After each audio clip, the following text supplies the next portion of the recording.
Hola, ¿qué tal? ¿Cómo está? Buenas noches. Soy Raúl Tola y esto es Casa Tomada.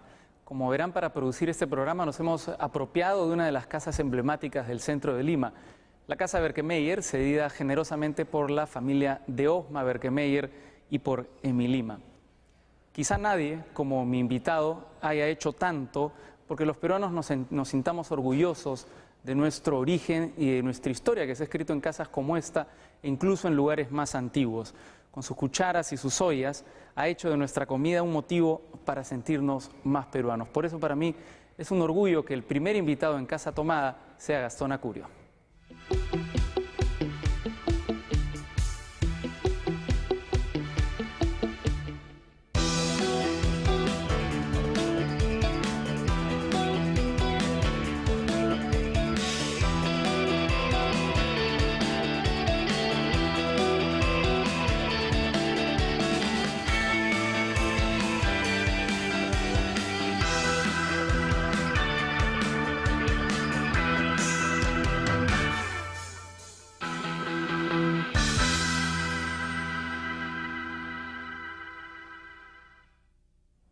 Bueno, ya lo anuncié, estamos con Gastón Acurio, es un gusto estar con él aquí en el primer programa de Casa Tomada. Gastón, gracias por acompañarnos. Gracias a ti. Bueno, hacemos este programa en casas antiguas, estamos interviniendo casas antiguas para recordar un poco de dónde provenimos nosotros los limeños y después lo haremos en el resto del país para saber de dónde provenimos todos los peruanos. Y no podía, ahora que estábamos conversando antes de la entrevista, dejar de pensar que en casas como esta debió nacer gran parte de la gastronomía que ahora nosotros consumimos con gran naturalidad, ¿no? No sé si la causa o el suspiro de la limeña, ¿cómo habrán sido esas cocinas antiguas de estas casas coloniales, ¿no?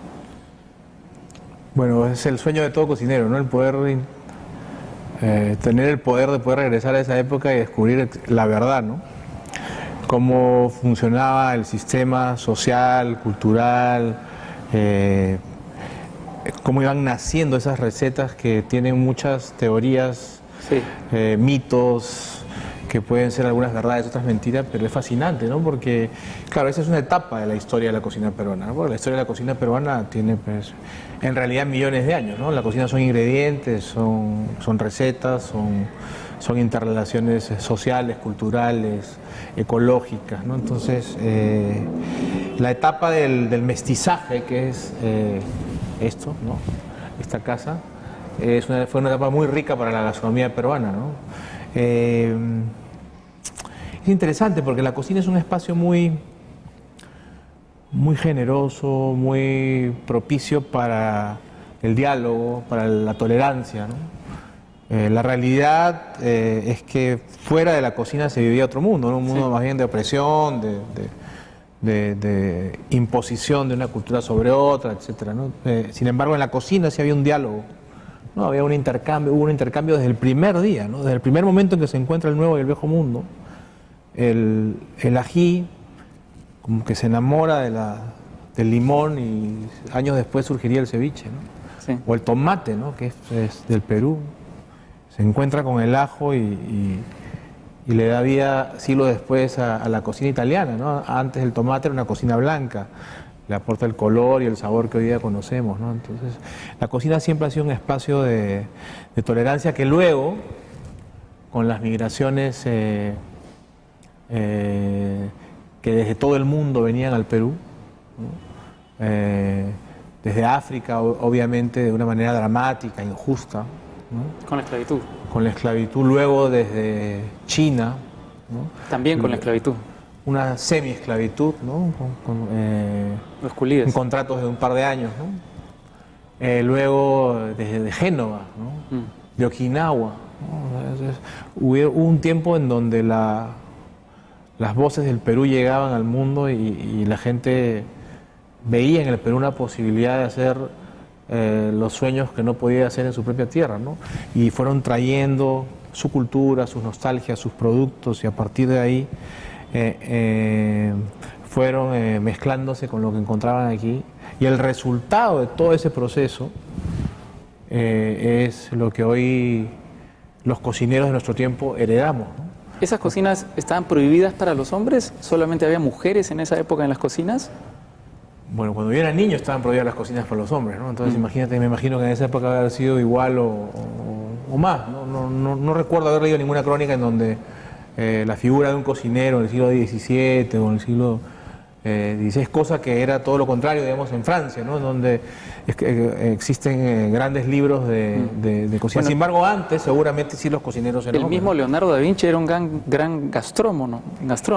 Sí, sí, se le atribuye ser el que organizaba las fiestas a la los familia reyes, Forza, sí. Se le atribuye haber inventado el espagueti, El se le atribuye tenedor. haber inventado el tenedor, sí. Cuenta una anécdota en donde él diseña una fiesta para los Sforza la fiesta dentro de una torta. Y se olvida que esta cantidad de azúcar iba a traer a todas las ratas, las cucarachas y las moscas de kilómetros a la redonda. Entonces, al cabo de unas horas, esta fiesta se convirtió en una pesadilla, ¿no? Ujú. Sí. Tú has hablado de mestizaje y quizás esa es una de las grandes maravillas de la gastronomía peruana, ¿no? Tal como lo has entendido y transmitido. Gracias a nuestra comida todos somos iguales, desde el pescador que consigue un lenguado hasta el cliente más sofisticado que lo consume, ¿no? Gracias a nuestra cocina quizás podemos aportar a la construcción de una sociedad en donde todos nos sintamos orgullosos de ser diferentes y en consecuencia iguales a la vez, ¿no? Tanto tú como yo hemos crecido en un entorno en donde todavía existían estos enfrentamientos emocionales, inseguridades y demás, y la cocina ha sido claramente un espacio vital, ha sido un caldo de cultivo para encontrar esta libertad emocional, este proceso que hoy día vivimos, ¿no? Hay que recordar que la libertad política, si bien llegó hace ya, estamos acercándonos a los 200 años, no garantizó que llegara la libertad emocional, porque durante 400 años se nos dijo que éramos una colonia y que ese era nuestro destino. Entonces, al obtener la libertad política, quienes lideraron el país seguían anhelando ser otro, ¿no?